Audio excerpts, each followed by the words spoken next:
Welcome back. Jack has just left the blue room, but just at the end of the last video, Keith walked in and says he has more bad news. I'm sorry to have to tell you this, Sonny, says Keith, but I have some bad news for you.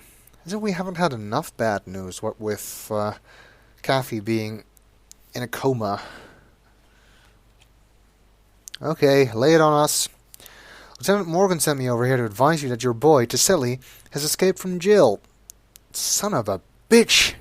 After all the trouble we went through to keep him in there. Taselli jumped a guard, then made it to the exercise yard where he escaped by climbing over the fence. Ain't exactly Alcatraz, is it, the Lytton jail? That's the second escape in this game. The first one was in the paper in the beginning, remember? There's a citywide dragnet out of him right now. Morgan wants to see you back in his office ASAP. I can understand that. See you later, Sonny. I have business to take care of. Right, so back to the office. Talk to Morgan about this escape.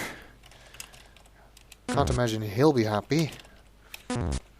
Although nobody can be less happy about this than me, because I'm the guy who arrested the punk.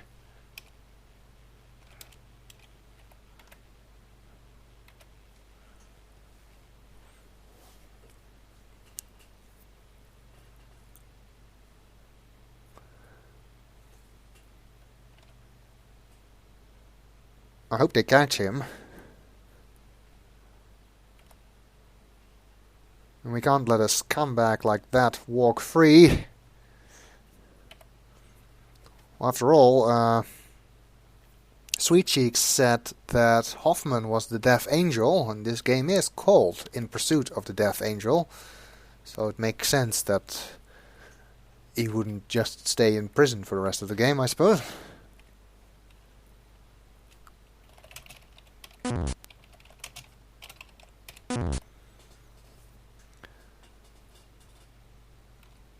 Okay, let's head over to Lieutenant Morgan's office, see what he has to say.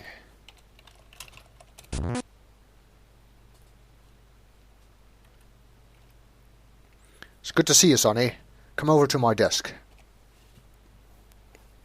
I know you worked hard trying to keep that punk Hoffman in jail. What a shame that it was all for naught. You're telling me. It's frustrating when a man does the best job he can do, and some dummy screws it up. I wouldn't trust that tower guard to guard our water fountain. Do we even have a water fountain? After reviewing the Hoffman file, I think we should take a close look at the black book that was impounded along with his Cadillac. Get it from Russ in the evidence lockup. Check it out, then get back to me. I have some other leads to investigate. When we next meet, I may have some new ideas. Okay, so basically we're supposed to follow up on the evidence from the Hoffman case. And we need to get it from Russ over here, who looks just like Jack. They had a limited number of character models in this game. Russ says, "What can I do for you, Flyboy?" Well, we want to see the black book. Sonny, you know this is official evidence. Don't go running off with it. Don't worry. I'm a professional. I've done this before. Okay, well, we've actually already read this. See if we can pick up any other new names from this. There's again this reference to the Hotel Delphoria gambling thing, so it has to have something to do with this whole drug operation. Shall know who RG is, or RO. Jose Martinez and Lonnie West, I suppose. Robert G. I guess that's the RG. We don't know what the G stands for. Terminate Lonnie West, terminate Jose Martinez. Yes, we knew that. JB. Who the hell is that? Yeah, there's not really much new things we can learn from this. After browsing through the suspect's personal address book, you return it to evidence.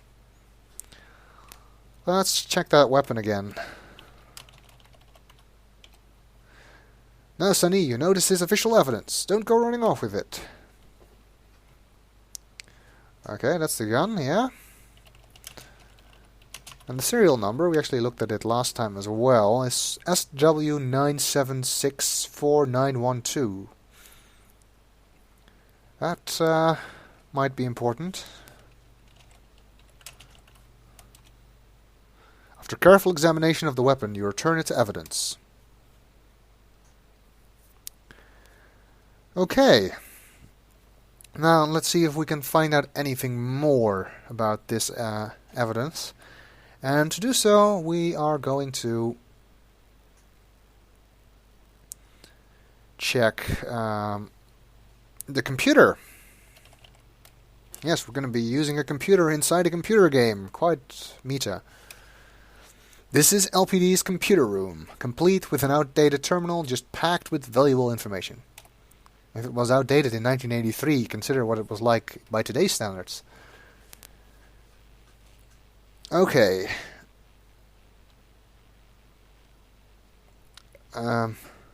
Let's use the computer. Wow, that does look very, very outdated. Easy to use though, just enter search string. It's as easy to use as Google. Okay. Search string. Well, let's search for the serial number, which is SW9764912. 45 caliber automatic handgun, serial number SW9764912, reported stolen, Chicago, December 4, 1986. Contact Detective Tabor at Chicago Police Department 1-312-555-3382. Okay, that might be important to look into. Do you have any information on Colby? Convicted drug pusher. Very limited information. How about Hoffman? Marvin Hoffman. Yeah, that's basically basic information. How about Sims? No record for input. How about me? 15-year veteran LPD. What? No record for input. That's stupid. Morgan. Dooley. I'm the only police officer they actually have information on in their own computer. How about the Deaf Angel? Wanted for murder, drug, involvement, prostitution. Last seen area of Chicago, Illinois. Hey, that's where the gun was stolen. Okay, turn off computer. How many computers do you know that you turn off by typing turn off computer at the terminal? What's on this bulletin board? A few outdated memos filled with superfluous crap hang on the bulletin board. Why is there never anything important on the bulletin board? You have no use for the computer manuals.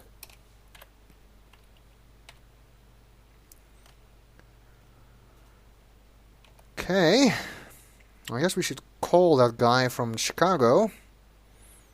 See what he knows about this gun. Do you have any mail? Aha! A note from Laura. Well, read note. Bonds, we just received a fax from Chicago PD Detective Joe Tabor. He says our man Jason Tiselli, alias Hoffman, alias Pearson, is linked to the big-time drug dealer by the name of Jesse Baines. Hey, could that be the JB from the Black Book? Tabor included a mugshot of Baines, a high-stakes gambler who recently dropped out of sight in the Chicago area. And, concludes the note, our lab has matched the fingerprints on the .45 caliber automatic found in the stolen Cadillac to Tiselli's prints. obviously, since he was carrying it. You study the mugshot of Baines and vow to remember it. You remember the anonymous letter about big stakes gambling at the Hotel Delphoria and realize you're on to something hot. Ooh. Okay, now let's call this dude. Actually, let's call this dude in the next video.